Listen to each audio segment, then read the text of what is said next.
കൊച്ചിയുടെ ഹൃദയഭാഗത്ത് MG university അഫിലിയേഷനോട് പ്രവർത്തിക്കുന്ന മുണ്ടംവേലി MES കോളേജിൽ പുതിയ അധ്യയന വർഷത്തേക്കുള്ള UG ഓണേഴ്സ് പ്രവേശനം ആരംഭിച്ചിരിക്കുന്നു. BCom finance and taxation, BCom logistic management, BBA, BCA, BA English തുടങ്ങിയ കോഴ്സുകളിലേക്ക് യാതൊരുവിധ ഡൊണേഷനും ഇല്ലാതെ നിങ്ങൾക്ക് ഇപ്പോൾ അഡ്മിഷൻ നേടാം. +2 മികച്ച മാർക്കുള്ളവർക്കും കലാകായിക രംഗങ്ങളിൽ മികവ് തെളിയിച്ചവർക്കും സ്കോളർഷിപ്പുകൾ ലഭ്യമാകുന്നതിനോടൊപ്പം വിദ്യാർത്ഥികളുടെ തൊഴിൽ സാധ്യത വർദ്ധിപ്പിക്കുന്നതിനായി AI, digital marketing, web designing തുടങ്ങിയ സ്കിൽ ഡെവലപ്മെന്റ് കോഴ്സുകളും ഞങ്ങൾ നൽകുന്നു.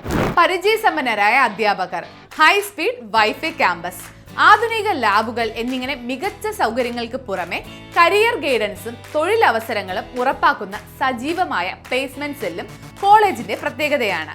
കൂടാതെ വിദ്യാർത്ഥികൾക്കായി മികച്ച ഹോസ്റ്റൽ സൗകര്യവും കൊച്ചിയുടെ പ്രധാന ഭാഗങ്ങളിലേക്ക് കോളേജ് ബസ്സും ഒരുക്കിയിട്ടുണ്ട്.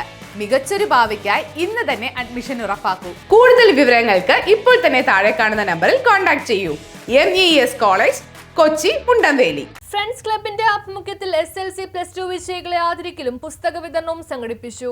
ഫ്രണ്ട്സ് ക്ലബിന്റെ നേതൃത്വത്തിൽ SLC+2 വിജയികളായ വിദ്യാർത്ഥികളെ ആദരിക്കലും പുസ്തക വിതരണവും അംഗനവാടി കുട്ടികൾക്ക് ബാഗ് വിതരണവും നടത്തി. ഇന്ത്യക്ക് വേണ്ടി ഏഷ്യൻ പവർ ലിഫ്റ്റിംഗ് ചാമ്പ്യൻഷിപ്പിൽ ഗോൾഡ് മെഡൽ നേടിയ Aparna Anilkumar, Indian navy football player Lawrence എന്നിവരെ ആദരിച്ചു. ജോർജ് SLC+2 വിദ്യാർത്ഥികളെ ആദരിച്ചു. റിനു സുമേഷ്, സലീൽ, ബഷീർ, ലിജു, സുനി, റോയ്, പ്രശാന്ത്, അനൂപ്, സാജൻ, റോഷൻ, സുമേഷ് തുടങ്ങിയവർ സംസാരിച്ചു. ഇന്നത്തെ ഈ ഒരു പ്രോഗ്രാം നമ്മളുടെ ഫ്രണ്ട്സ് ക്ലബിന്റെ ആഭിമുഖ്യത്തിൽ കണ്ടക്ട് ചെയ്യുന്നത് SLC, CBSE, +2 വിദ്യാർത്ഥികളുടെ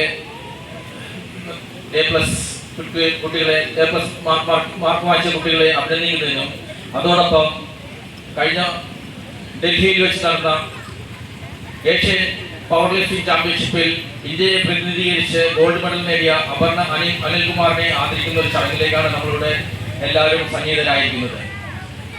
ഈ ഒരു പ്രോഗ്രാം ഇവിടെ നടത്തിയ നമ്മുടെ ഈ ഫ്രണ്ട്സ് ക്ലബിന്റെ മെമ്പർമാരും സെക്രട്ടറി പ്രസിഡന്റ് അവരെയാണ് അത്യധികം നമ്മൾ അഭിനന്ദിക്കേണ്ടത്. അവർക്ക് വേണ്ടി ഒരു സ്പെഷ്യൽ കയ്യിൽ നമുക്ക് ഈ ഒരു അവസരത്തിൽ ഉണ്ടാവുന്നതാണ്. ഇതിനെ സംബന്ധിച്ചോളം എനിക്കറിയാൻ കഴിഞ്ഞത് അവർ ഇതോടൊപ്പം തന്നെ എല്ലാവിധ സഹായ സഹകരണങ്ങളും ഇവിടെ ഒരു ബിരിയാണി ചലഞ്ച് കഴിഞ്ഞ വർഷം നടത്തുകയുണ്ടായി. അതോടൊപ്പം ന്യൂസ് ബ്യൂറോ, ഫോർട്ട് കൊച്ചി.